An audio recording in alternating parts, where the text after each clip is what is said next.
Well, good evening, ladies and gentlemen. Let me just get the sound here. There we go. I hope everybody is doing well tonight. It's, of course, Thursday, the 15th of January, and it's 9:06 p.m. my time. I have a third dog now, another pit bull. My stepson bought him, but he was being left alone in an apartment, and he didn't care for that too much. He was tearing up furniture and stuff. So he's here to stay now. He gets along with the other dogs. I think it's a racial thing. Pit bulls are a bit racist. They know their own kind, and they're just the best of friends. So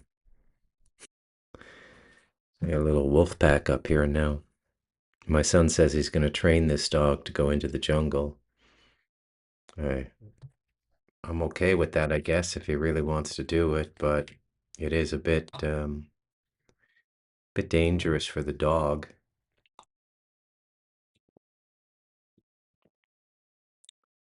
Getting really busy now. Those opportunities I told you about from late last year are beginning to ripen. And it's nice to be busy again. And I'll probably go into what I call another cycle of making money. Um, you know, so I'll continue with the grant writing business, and then I have new clients now, and I'm just going to roll with it.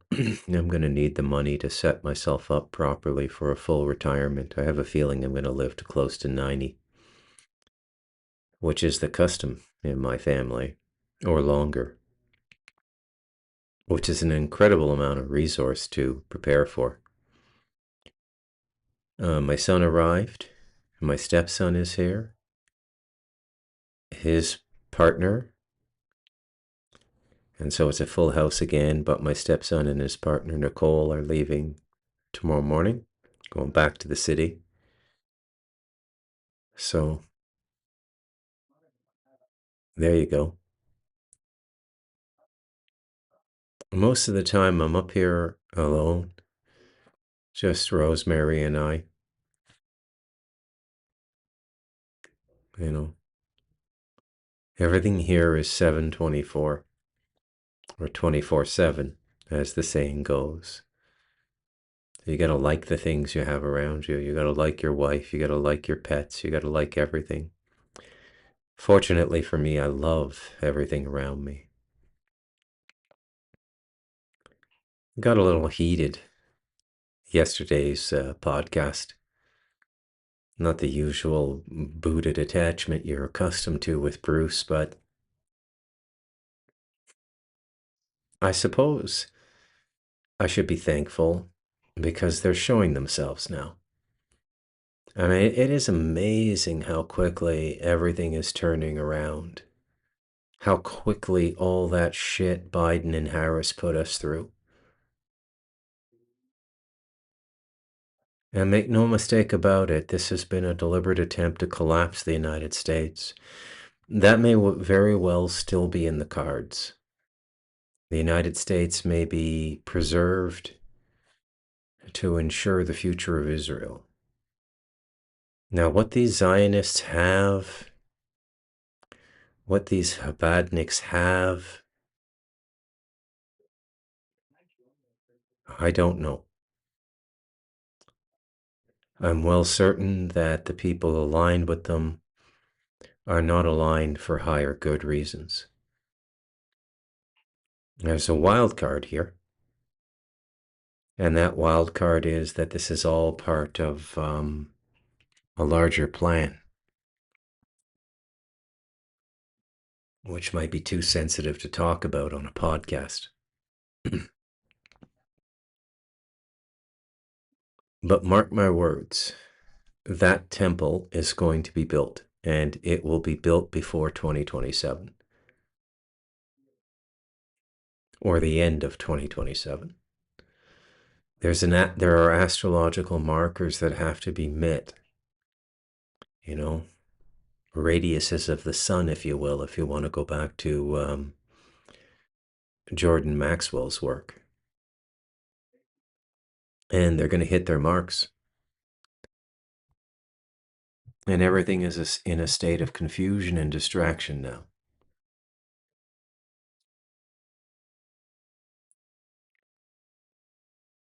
From the Habadnik perspective, the world is being purified for their Messiah to come. But I tell you now, honestly, and from my heart, invert everything 180 degrees, and you will understand what's happening in the world.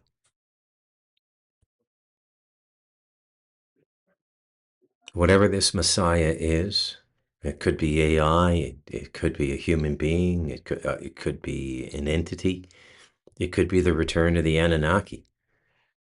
I don't know. I don't care to know. I don't give a shit.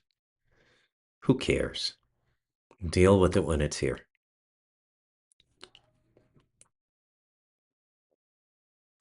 But when you invert it, you understand what it is. It's the opposite of what the rabbis are saying from a Gentile perspective. Okay? It's something very dark. Very dark. And this is why there's so much darkness in the world now.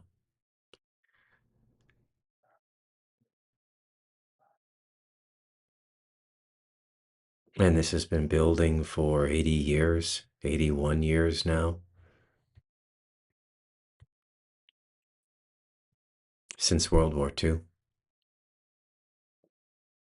When you see it, and I hope a lot of you do see it, it just lights up with like a runway.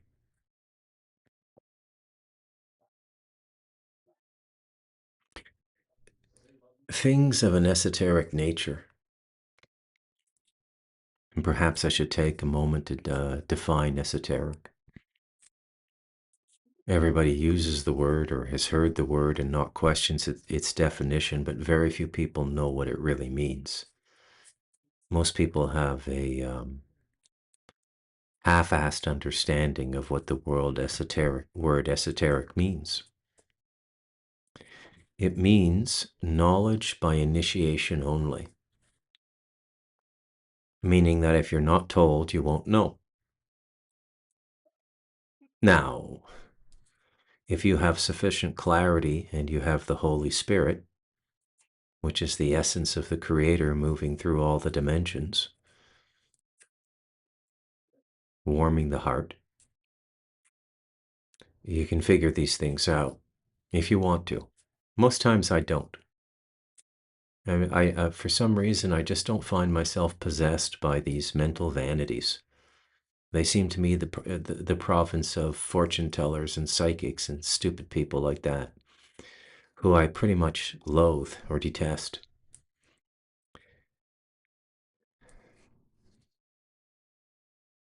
My path is the heart path. My path is the Forrest Gump path. Simple, humble submission to God, beginning with the concept of the Creator and working to a reality and experiential understanding of the Creator, with no deviations.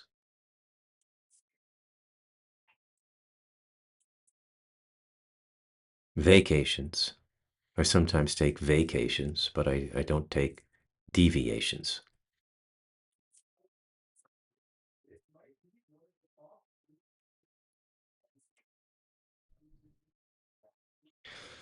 So the best example of esoteric that I can think of is the Tao Te Ching by Lao Tzu, the foundational document for Taoism. Publicly facing document, I should say. Publicly facing. Publicly accessible. And the entire Tao Te Ching, even though It's written in the simplest possible language, like the vocabulary in the language is comprehensible by an 8-year-old. But what is being said is evasive.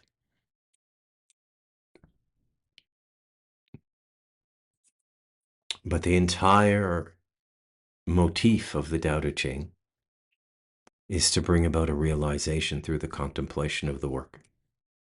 The realization of what the way is, what the Tao is. And then when you figure it out, you'll know you'll figured it out. You'll know you have figured it out because the understanding you come to will solve every mystery of every stanza in the Tao Te Ching. And it will unify the book into a cohesive, exoteric understanding for the person who decrypts or unlocks the esoteric meaning.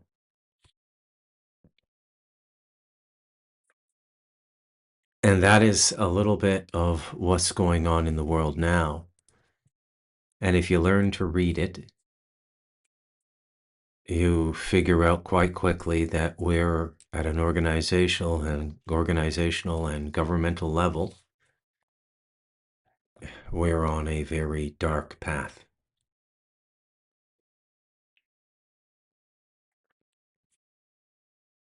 So that means that all the people rejoicing now are dark. It's that simple. Like I said, once you figure things out, once you figure out the esoteric encryption and the knowledge becomes exoteric, which is publicly accessible, not by initiation only. Now, I figure these things out without being initiated. I've never been to a shul. I've never joined a Jewish prayer group. I've never studied the Talmud. I've never studied the Zohar. I've never studied the Kabbalah. But I've done my work in understanding reality, and those books are aspects of our reality, and therefore, over time, they begin to reveal themselves to me.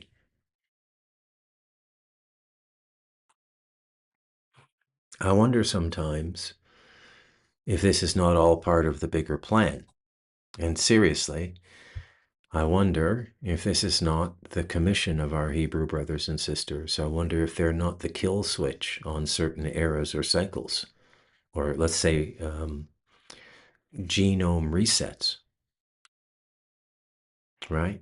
Because it's been the same shit down here for millions of years. If you don't believe me, read the Galactic Historian. It's been the same shit down here for literally millions, tens of millions of years. Longer probably, but that book only accounted for the last 55 million years. Civilizations rise and disappear. Undoubtedly, there have been civilizations far more advanced than the ones we're living in now. They've come, they've gone, and all evidence of them has disappeared. Here's a fun fact for you. Many of the extraterrestrials who come to this planet are on an archaeological mission searching for lost Atlantean technology, which was so advanced even extraterrestrials craved it. What does that tell you about human beings? My son brought me some nice cigars from the United States.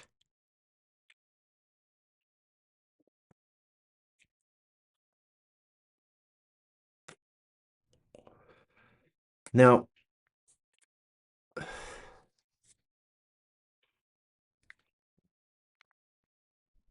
I find myself also thinking a lot about the words and the story of the Christ. Although I don't profess to be a Christian, I openly admit that I accept the Christ in Matthew, Mark, Luke, and John as part of the canon of my spiritual teaching, and I take wisdom and comfort from the Gospels.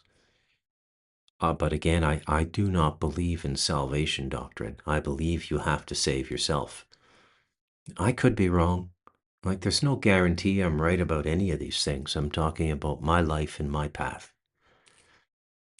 But from what I understand of this reality and how and why it was set up and what the tests are, it doesn't make a whole lot of sense to me that somebody else could come down, write the exam for you, and all you have to do at a heartfelt level is say, I believe in you, and all your sins are forgiven, all your karmic patterns are erased, and you're transported to a new and heavenly realm. Yeah, I think the interpretation of the Gospels and the message of Christ is very much a forerunner to the capital system we live in, which is all based on sales. And if you can buy salvation doctrine, holy shit, you'll buy anything. I'm not saying that Christians can't save themselves, I'm not saying that at all. I'm saying that if you really work the program, you pray every day and you live the moral law prescribed by Christ, which is the eradication of self, meaning if somebody asks you for something and it's in your power to give it to them and they truly need it, then you give it to them. It's a powerful language in the Gospels. Listen to what Christ said to people. Well, who's going to take care of my sheep? Leave your sheep alone and follow me. Who's going to bury my father? Let the dead bury the dead. Follow me. Who's going to tend to our fishing nets? Drop your nets. Follow me. There's absolutely no preoccupation with this world. It's like this reality doesn't exist.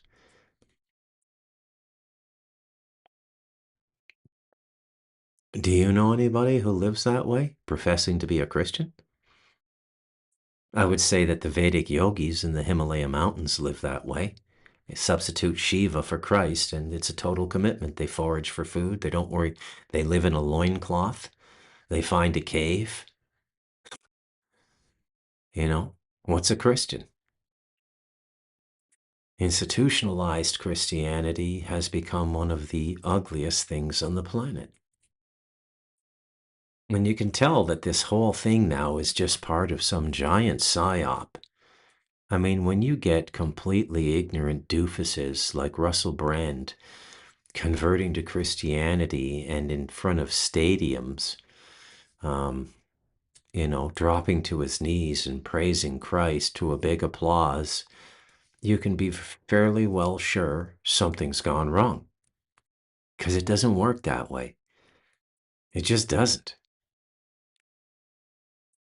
But that doesn't mean that you can't find your comfort and direction through the Gospels. But given that if you take the Gospel route, you don't have a living teacher, meaning a living example of a Christ, all you have are the words on the page. That literally means you have to give up everything. And again, I pose you the same question. How many people do you know like that? Say what you will about Islam, but that is a lived religion. A Muslim will pray 5 times a day. A Muslim will eat halal. A Muslim will follow Sharia family and marriage law. A Muslim will follow Sharia economics. So it's a lived path. And that's part of the reason Christianity's become such a joke of a religion. Nobody takes it seriously. You see these women now, these Christian women? I love Jesus and I can suck your cock better than any street whore. I don't mean to be graphic, but that's what they look like. South Park did a take on this. They get boob jobs, heavy on the makeup, you know.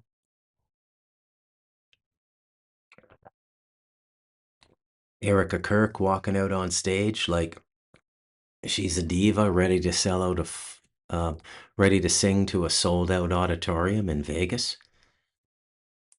What has that got to do with quiet silence, fasting, prayer, and expansion of consciousness and the entering of divine love into your heart? Absolutely nothing. And this is all being done by design.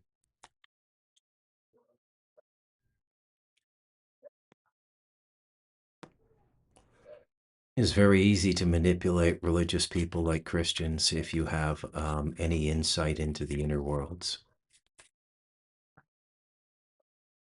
Some of them are pretty good. Some of them I enjoy the podcasts. But I gotta confess, the Christian podcasts I like, when I contemplate them seriously, they're not really Christians. They're more like Jews now. For Jews, God is a great intellectual enterprise. It's a kind of calculus. And that is the corrupting factor. And that's why they become so corrupt, because they don't give up the mind. It's like they want to bring God into their mind. God can't fit in a human mind. You'll go crazy if God tries to come into your mind. Your mind can become aware of God as you, as an individual perception, become aware of God in deep prayer and meditation, but the mind can't really absorb it. When God comes around, the mind just goes quiet. You become like Forrest Gump. It's very simple.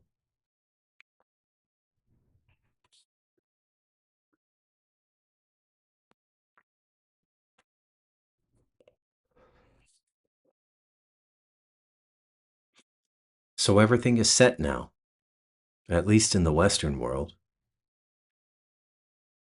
and everything is by design. There's nothing accidental happening right now. The rabbis have planned for this. They've planned for the rise of anti-Semitism. They're fostering it. The people behind the curtain in this religion, the people running the show, the Sanhedrin and Chabad Lubavitch, they don't give a shit about Jews that don't live exactly like them. Those Jews are expendable as Gentiles. And that's like 80–90% of Jews, and they're victims too. That's why my message is that this is not a Jewish problem. It's a problem of religious extremism. It's a problem of the black suit, black hat people, just the way Christianity was a problem when it had all the power in Europe. We're not meant to be led by religious leaders. We're meant to be counseled by religious leaders, but not led by them. Religious leaders will always lead you to your death. Spiritual leaders will always lead you to light, sound, and the true creator. But religious leaders will always lead you to your death. That's just the truth.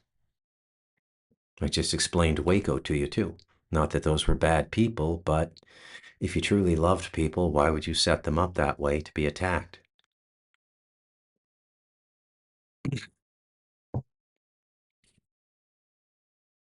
The key to life is simply finding time in your life to be quiet every day.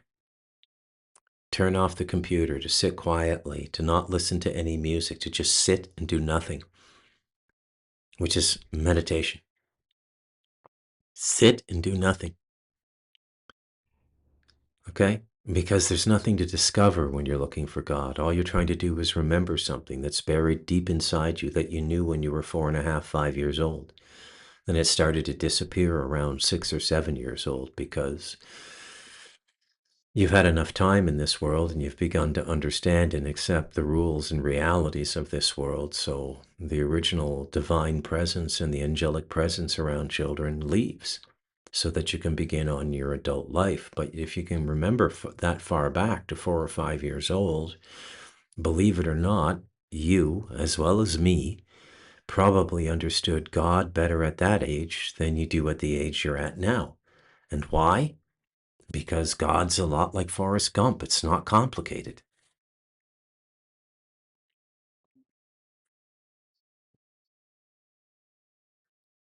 I'm talking about these things tonight because we're going to now go into the chaos of religion globally. We're going into the chaos of religion. We're going into the bloodletting of religion, the literal and diametric opposite of what spiritual unfoldment is supposed to be. We're going to shed blood. We're not going to preserve blood. We're going to shed it. Because that's what God wants, according to these people.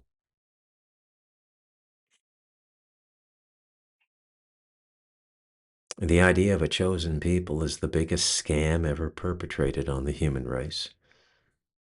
I assure you, God has no more preference for any individual or group of human beings than he does for a tree or a blade of grass. God is the giver of life. And because God is outside of time, everything is pure God when God looks upon it.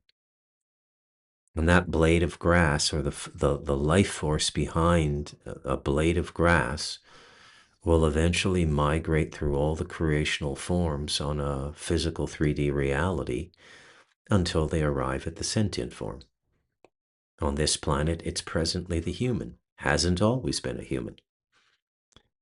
You know, reptilians are the remnant of sentient reptiles. Sentient is where you hit that first Descartes level of awareness. Oh my God, I think, therefore I am. That's egotistical self-awareness. It's not spiritual self-awareness. Hey, buddy, I'm podcasting. My son, #1 fan. He doesn't need me to open the door for him. Like, so we'll make some more coffee. Make some up. I'm watching True Detective. It's the greatest piece of Just put the television. kettle on. Me? Me? Yeah, put the kettle on. It's absurd. Thanks, buddy. Nice to have my son here.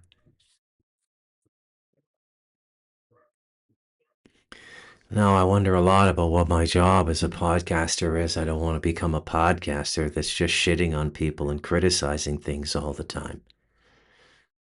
You know, we can remember the words of the Christ, which are some of the truest words you're ever going to hear. Love your enemy. You know, all these books I've been working on. Alan Watt will be up soon. I'm having trouble with the cover, but I won't get into it. I can't come up with a cover I like. I can't find a picture, so I can't do the same thing as the Essential Jordan Maxwell. I like the Blackbird cover, the Blackbird Talmud. But you have to love everybody. I know it's the weirdest thing ever. But if you think about it, there's all kinds of these contradictory statements in the Gospels. He who seeks to save his life will lose it, right? All these contradictory statements. It's esoteric. You know, I don't think many of the Christians have decrypted the esotericism of Christ's words. I don't think many of the Jesuits have. I certainly think Aquinas did. I certainly think St. Teresa d'Avila did. I certainly think St. Francis did. And they demonstrated it not through powerful orations, but by their very existence.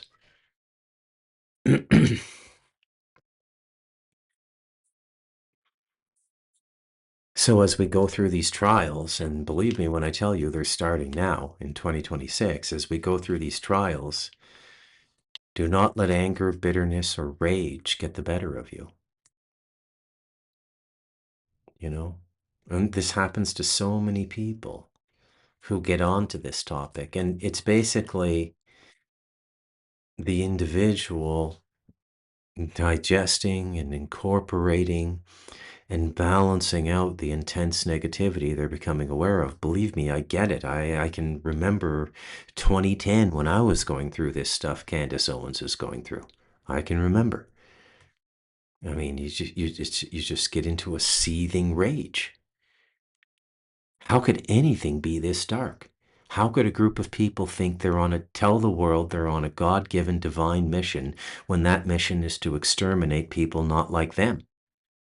And more importantly, how do they find people stupid enough to believe it? That's the more important question to me. And yet they do. And that's the downside of the Christianity we're living in today. Absolutely the downside.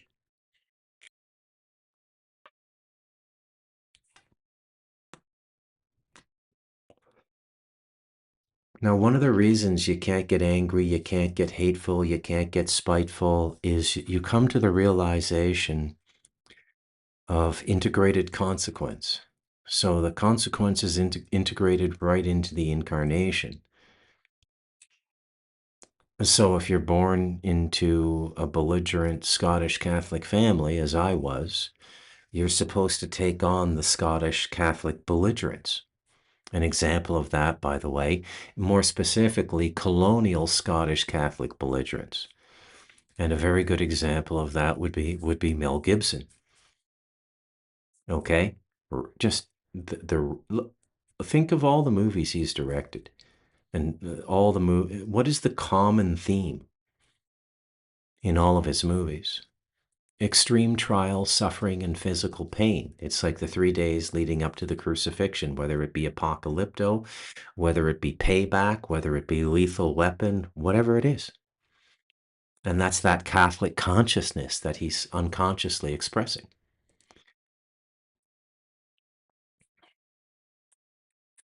And that's what our enemy understands a lot better than us, is how the conscious and unconscious mind work together. And there's really no way out of it. There's really no escape except the Holy Spirit, except the essence of God coming into your consciousness. Well, it's the only way you're going to get out of it. There's no other way. And yes, the Buddhists have the Holy Spirit. They just have a different word for it. They call it harmony, tranquility, centeredness, but that's the Holy Spirit. It's a state of being where you realize you're connected to everything and you extend the love you have for yourself to everything.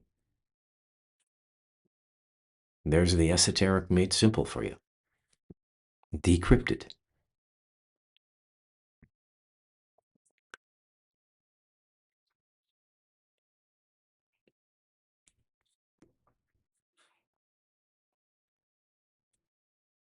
You can tell when somebody's truly awakening because they generally go through a couple stages where they break the bond of family first and culture second. That doesn't mean that you ignore or abandon your family, although I largely have, but not for any reason other than necessity and survival. There's a toxicity in my family that is just dangerous to be around. It's like or being around Chernobyl.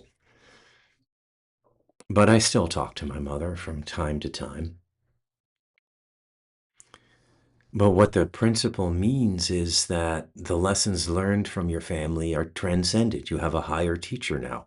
You have an internal guidance you're getting from your internal work. And you compassionately release the influence of family and you say, they did their best, they loved me, but that's all they know. And the next thing you go through is your culture. So for me, I was born and raised in Canadian culture. And I slipped the noose of culture probably in my first journey as an expat between 26 and 28 in Taiwan. And that broke the bond of Canadian culture because I began to see a lot of things wrong with Canadian culture when I returned because I had fresh eyes. It's a very interesting process you go through when you live abroad and you learn a new language and you eat a new cuisine. At first, you say many to yourself and to friends coming from the same place as you, North America or Australia. There were a lot of Australians in Taiwan. You say to yourself, wow, they do a lot of stupid things here in Chinese culture. And then after about a year, you get used to it. And then in your second year, you start to go, yeah, they do a lot of things really smart over here. But what you don't realize is that as you're going through this cultural immersion process and retraining your brain, because conformity is a big part of being human, right? This is what Edward Bernays taught us. Conformity is a big part of being human. So you want to conform to whatever society you're living in. You don't want to be drawing attention to yourself. You don't want to be standing out. And most importantly, you don't want to be offending your host culture. So you try your best to behave like them. And so you settle into this other culture, and then after it's over, you go back home, and suddenly you're seeing Canada for the first time. And you're going, holy shit, is this ever a weird place? I never noticed all these things before. But they were always there. You just never saw them.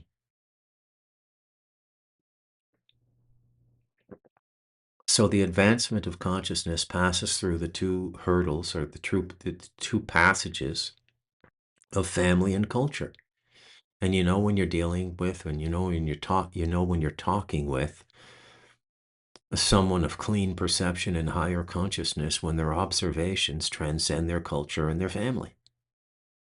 It becomes abundantly clear. It's just, yeah, this guy's done some deep thinking. This guy's done some deep contemplation. This woman's done some deep contemplation.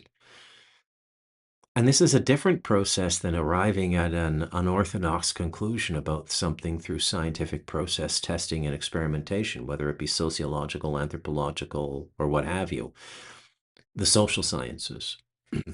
The social sciences, which don't really exist, by the way. Sociology is a bogus science. Psychology is a bogus science. Psychiatry is a bogus medical art. Well, we've been all over this on the Telemanker Review. Some of you may disagree. That doesn't mean you can't benefit from going into talk therapy with someone.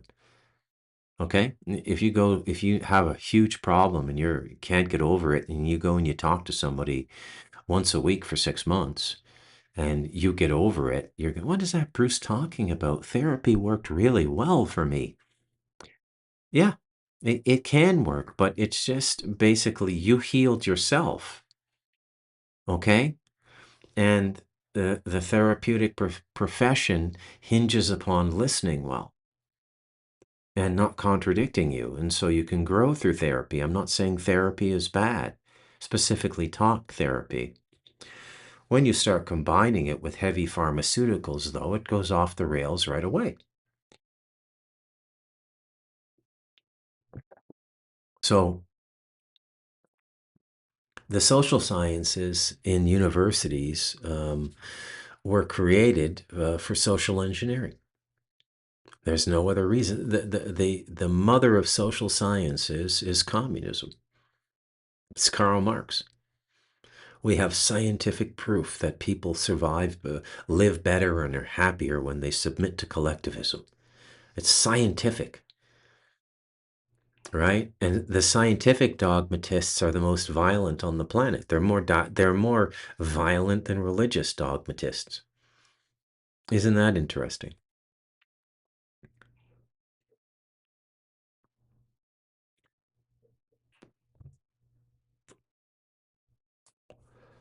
So as we go through all this, you have to see the world the way I'm describing it to you. You can't say, oh, those wicked Chabad Lubavitchers. Well, I mean, a lot of them are probably fourth or fifth generation or more rabbis. This is their culture. They want to contribute to it. There's nothing evil about that. It just is what it is, right? It's like a wave. You just have to ride the wave until its energy runs out, and you drop off your surfboard and paddle out for another wave. But the waves that are hitting us now are brutal. Just absolute. They're going to be brutal in this year. And I'm not trying to be a doomer. I'm not trying to get you down. I'm actually trying to pick you up because we're going through a purification process. And the people who survive it are going to be much better off in the long run. It's a profound purification process we're going through. It's going to be an extraordinary thing. And there's something about human beings. It's our love of comfort that brings about calamity. Because comfort prevents us from addressing things that should be addressed. You know, as they say in Latin America, mañana, mañana, mañana. I'll do it tomorrow. I'll do it tomorrow. I'll do it tomorrow. Tomorrow comes and they say tomorrow again. And it's the art of poetic procrastination. Mañana, mañana, mañana. Right? And one of the reasons that we Europeans developed was we had to cope with a cold climate, and there's no mañana in a cold climate. If you don't get the harvest right, if you don't learn to pickle and preserve, if you don't learn to salt meat, you don't make it through the winter. You die. It's life or death. Come down to the equator, mañana, mañana, mañana. What are you worried about, Bruce? There's bananas everywhere. You know? So Yeah.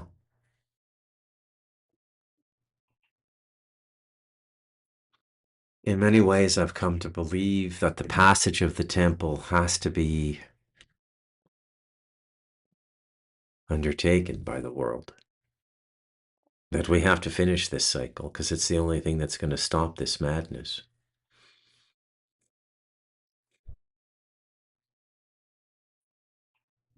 But it's starting, everything is starting to break open now. The positions on the left are getting harder and harder to defend. I don't see how anybody could buy the rationality that billions of dollars of fraud and getting caught is white supremacy. I think Ilhan Omar is going to be deported from the country before the end of the year or maybe early in 2027. Her money will probably be frozen and she'll be sent back to Somalia and they'll probably kill her there, her own people, because she didn't bring back any power or money or anything.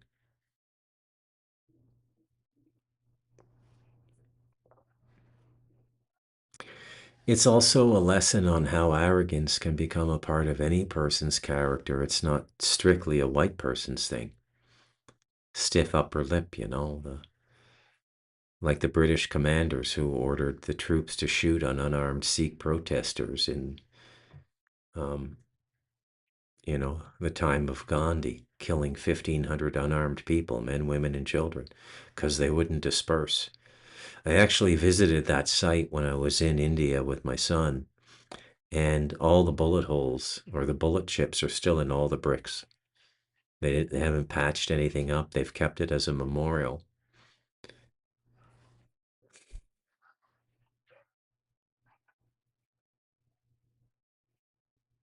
I wonder sometimes how many people there are like me out there who see the world this way, who see a sort of collective insanity in people. I'm always reminded of that incredible Cormac McCarthy line, that incredible Cormac McCarthy scene in No Country for Old Men. I don't give Joel and Ethan Cohen credit for that. Cormac McCarthy wrote that. You know, Anton Chigurh goes in, the guy gets a bit nosy, and he doesn't leave any traces behind. And he starts to question the guy, makes the guy nervous. He says, "Tell you what, we're going to flip a coin. What are we flipping for? Everything." "Well, I didn't put anything up. I haven't made a bet. I don't want to flip the coin." What does Anton Chigurh says, as is oft repeated on the Talamanca Review? "Yes, you did. You've been putting it up your whole life." And what he means by that is your perception of reality is a wager you've been making with fate every day of your life because you haven't examined anything. And now I'm calling you on it. And if fate doesn't save you in this coin toss, I'm going to kill you just because you disgust me as a human being because you're not even living. That's the meaning of that scene. Very powerful scene. So simple, so powerful. The people who've been putting it up are just, Jesus, that door's loud.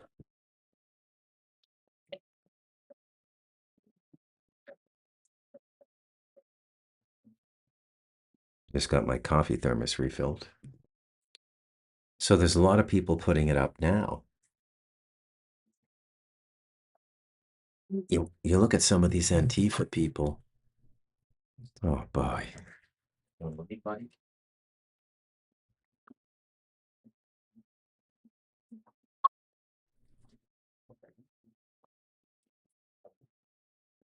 You look a lot of these Antifa people, they're just putting it up too. They've had some program put in their head and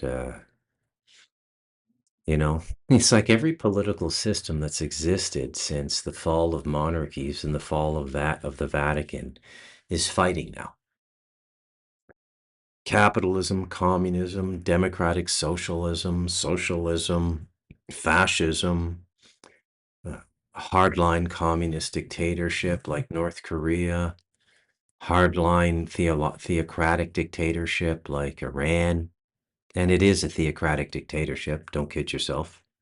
Not that I advocate the overthrow of Iran, but it is what it is.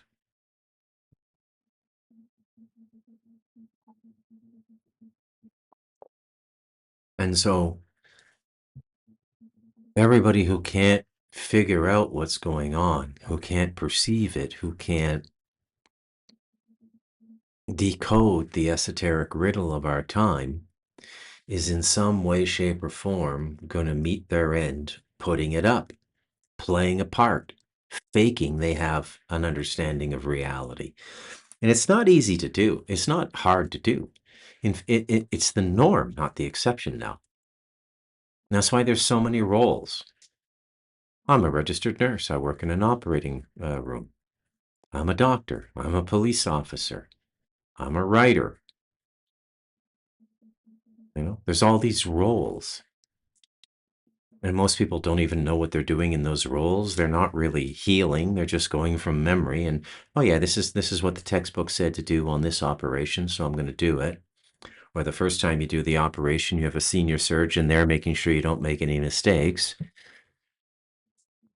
And you learn a new procedure, a new program, and you just keep repeating it. It's not like they're walking up and, like a highly advanced traditional Chinese medicine practitioner and just touching your body. Okay, this is what's wrong with you. Eat this, this, this, and this for 3 weeks. You'll be fine.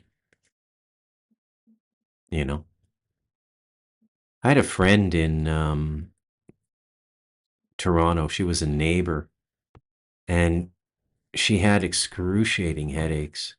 They went on for years. She suffered from migraines. I mean, she would just, for 2 days at a time, go into her bedroom, draw the drapes, and sit in the dark and just try to sleep or just stay in bed. The pain was so intense, and everything irritated her. Light irritated her. Everything irritated her. She tried everything, every specialist that she could find in Western medicine. She finally went to a TCM guy, and he gave her a diet to follow based on colors. I mean, when you hear that, it sounds as stupid as the duende or fairies and pixies and eat only these colors. Don't eat these colors. So eat yellow. So bananas, yes, and eat by color. And in 2 weeks, she never had another headache. He healed her, and he wasn't putting it up. He actually had the presence and the consciousness to heal her. This is what I'm hoping the age of Aquarius is going to be. It's going to be populated by people with presence and consciousness, and there will be no escaping truth, and we can't fall to these vicious lies, which have become the foundation of our society and our reality. And when that becomes the case, you're so far gone, you're almost irreparable.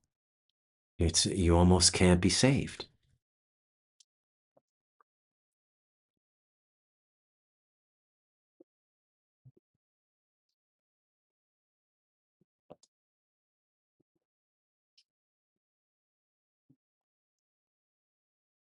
So this is the world and the time we have to live in, and there are no accidents. Everyone here is meant to be a part of it. I am, you are.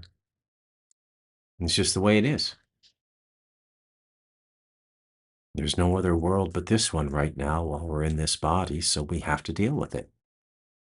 And you can see the truth. I see the truth. I've written about the truth. I wrote about it in The Light of Darkness. I wrote about it in The Devil in Us. Those books are so far ahead of the common explanation of what's going on in the world, it would take Candace or Tucker another decade to catch up with what's going on in those books at their present rate of study and digesting and consuming information. And they're both getting angry. And you can't get angry because, let me explain this to you. If you want to fight these people, these dark sorcerers, let's not call them Chabad, Lubavitch, or whatever. Let's just call them what they really are. They're dark sorcerers. The conditions they like to fight in the most are the negative emotions because they've mastered them. Okay? Context is everything. Do not allow them to drag you into their context. If you're a boxer and you're fighting a wrestler, don't get taken to the ground. You're not going to win. The wrestler's going to kill you. I could probably take the most proficient jiu-jitsu fighters in the world. I could beat them in a fight if the fight took place on hockey skates in a hockey arena, because that's my context. I played 14 years of hockey. And so if it seems like you're deliberately being incited to get angry these days, allow me to confirm your suspicions. Yes, because the dark sorcerers want everybody angry, because that gives them access to your consciousness. That allows them to direct their dark spirits at you, which further pollute you, make you more angry, exacerbate your addictions, everything. This is a spiritual and physical battle simultaneously. It's a multidimensional war we're in. And you're not going to get anywhere, and you're not going to be an effective warrior if you do not follow Christ's law of love. That's my podcast for tonight. I'm going to call it Putting It Up. I'm Bruce McDonald, and this has been the Telemanker Review.